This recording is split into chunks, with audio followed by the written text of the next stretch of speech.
My name is Willie McKenzie, CEO and co-founder of Authentic 231 and Heritage Farms.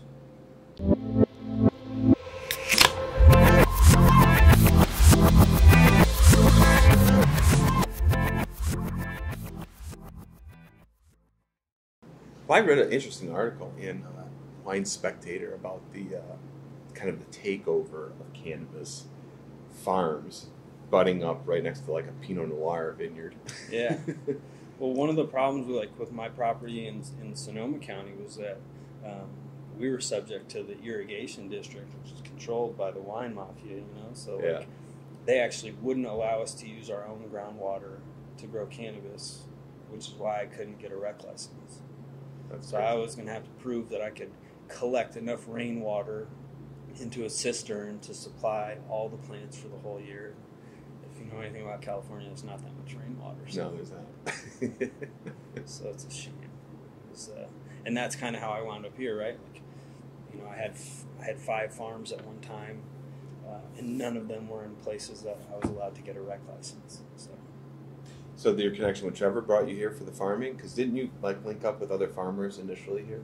Yeah, well, I came with Trevor. I had never heard of. Well, I'd heard of Manistee, Michigan from Trevor, right? Sure. He'd been trying to get me to come here for probably 20 years. Yeah. Come for 4th of July, come for 4th of July.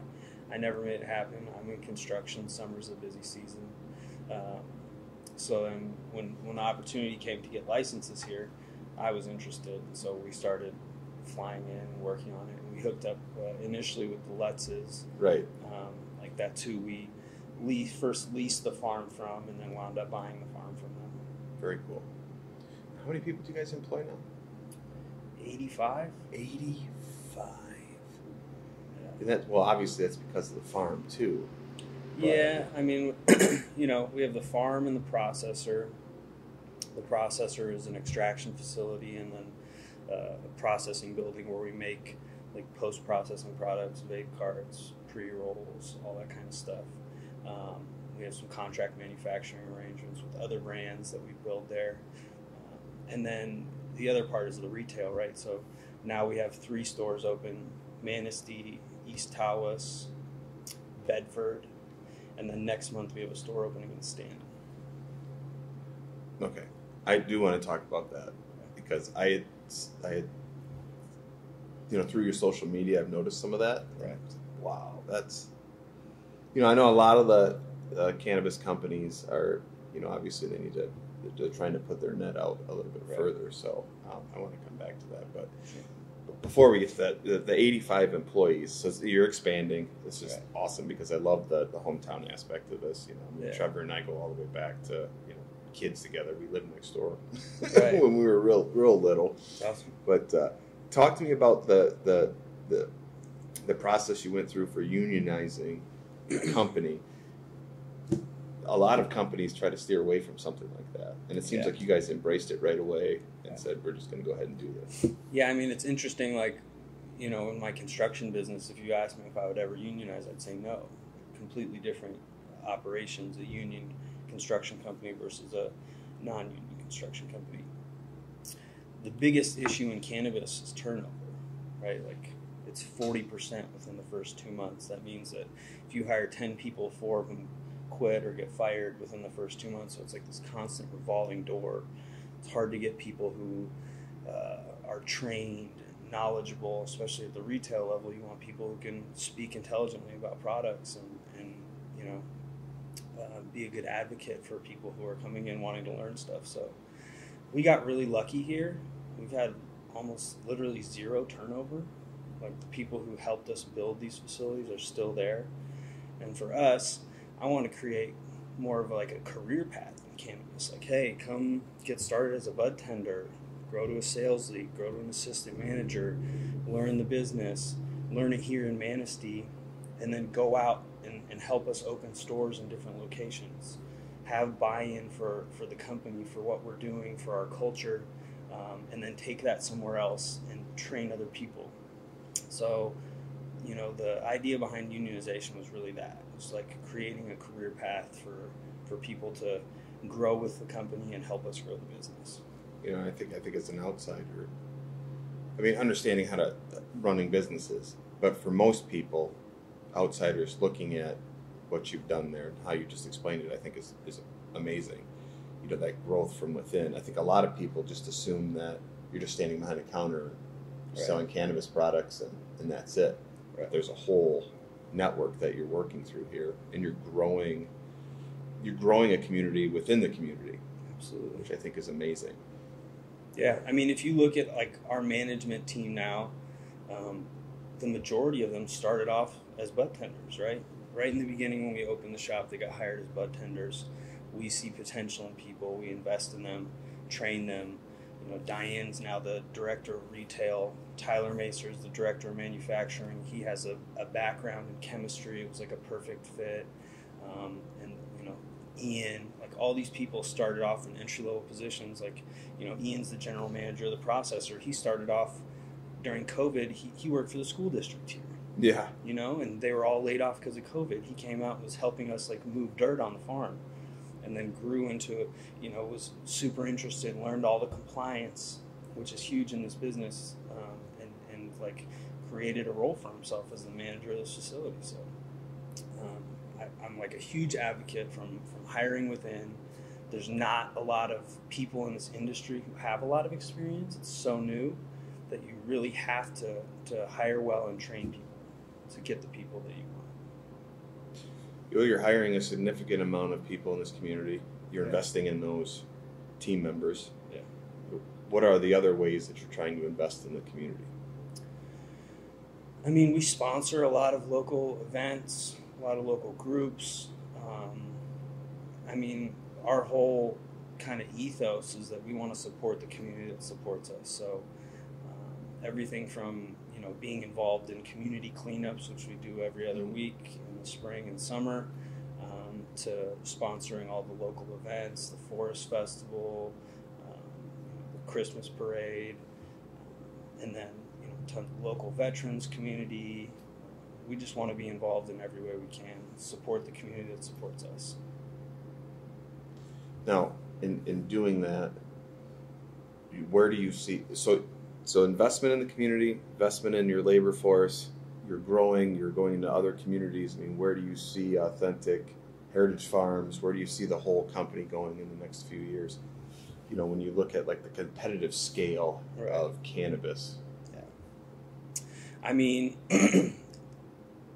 it's no secret that the market is compressing right now. There's a lot of supply, prices are coming down. It makes it even more important right now that you're vertically integrated, right? That you're growing your own products, you're processing them, and then you're selling them through your retail so that you're not at the mercy of the wholesale market. So for us, our big focus right now is expanding our retail, specifically through the south and southeast portion of the state. And that's really kind of where a lot of our energy is focused on, expanding our retail, trying to build a large platform in Michigan. Cannabis industry is largely dominated by people who are not cannabis people, and so there's kind of this disconnect between people who are caregivers and Prop 215 medical cultivators like myself, and then people who wind up with like a large share of the cannabis market. You know, the big companies are dominated by Fortune 500 CEOs and people with MBAs who come from, you know, like fashion and retail, and so for us, we want to create a seat at the table for people who were doing this back when it was a little bit sketchy. Right? I like it. Yeah, I like it. We want a seat at the table. That's it. Right? Yeah, I like it. So let's go back with the growth. All right. So you're moving into other communities. Like, what's the determining factor for you for picking a community, for branching out in these other areas, and then where do you see it going after that? Yeah. I mean, we kind of started in northern Michigan and kind of sleepy little towns with kind of a large vacation presence in the summer. And now we're kind of looking at larger, more metropolitan areas, you know, the Detroit metro area, all the suburbs, the downriver area. And that's really kind of our focus now, is on building larger kind of flagship stores. So that's really where a lot of our focus is. Are you looking at taking some of your staff to those areas or hiring? Well, obviously you're going to hire in those areas, but I mean, do you have like kind of anoint staff to open those stores? Yeah, so we have a local staff here that is kind of trained in launching these stores. So, kind of led by Diane, Connor Mrozic. Those are people who really understand our systems and then go into these communities and build teams. So we have a hiring metric. We hire at least 70% local. And then, it's kind of hard to necessarily find the right person to, say, be the manager of the facility and constrict yourself to a small area. So what we try to do for management is bring them from Manistee, right? So I see Manistee as like our gladiator school. We want to train people here and then get them to the point where we have like this excellent staff of people who are ready to go out and open stores and kind of carry our message, bring our culture with. Because one of the challenges is that, here in Manistee, we have like a community, right? We're part of the community. Everybody feels like they're part of something bigger. Right. And then you open this satellite store that's 3 hours away, and they kind of feel like they're out on an island. They don't feel a part of. So for us to bring people from this community and send them out to open these stores really just helps instill like what we're really trying to do, which is bring our culture, the community involvement. One of the first things we do when we launch a store, we get involved in the Chamber of Commerce. We start jumping into events, sponsorships, cleanups, the whole thing. All the stuff that we're doing here, we replicate that where we go. So, like right now, we're going to open Stanton. We have somebody coming next week to train in Manistee, right? Somebody who's going to be the assistant manager there. And my hope is that the manager from Stanton will be somebody from Manistee. I can't force people to move, but I provide the opportunity. Hey, there's an opportunity to be the manager of the Stanton store. Please apply for it. We have people here in Manistee who are capable of being that management person. And if the opportunity is right, I hope they take it. Dude, this is why this is important. Is that the majority of people, for lack of a better, the majority of people that talk shit about cannabis and are maybe not leaning on the positive side of your kind of business. Right. This interview, this is important. Yeah. I mean, this is really important. Everything that you've said here is in my opinion, is just amazing. You're running a phenomenal company. Thank and you. I think people need to know that. And that's why we did this. Appreciate that. I love everything that you're doing for the community. I love the fact that you're hiring so many people and your retention is so high. That's important because there's a shitload of turnover in the workforce today in general. The fact that you took the leap and established a union to keep and train and promote from within it's a model for all businesses. Thanks, I really believe that. Man, that was awesome. You did great. If there's anything that you want to say before we cut it, about what you guys are currently doing, anything that you think I missed that you want to touch on, any misconceptions you want to expound on?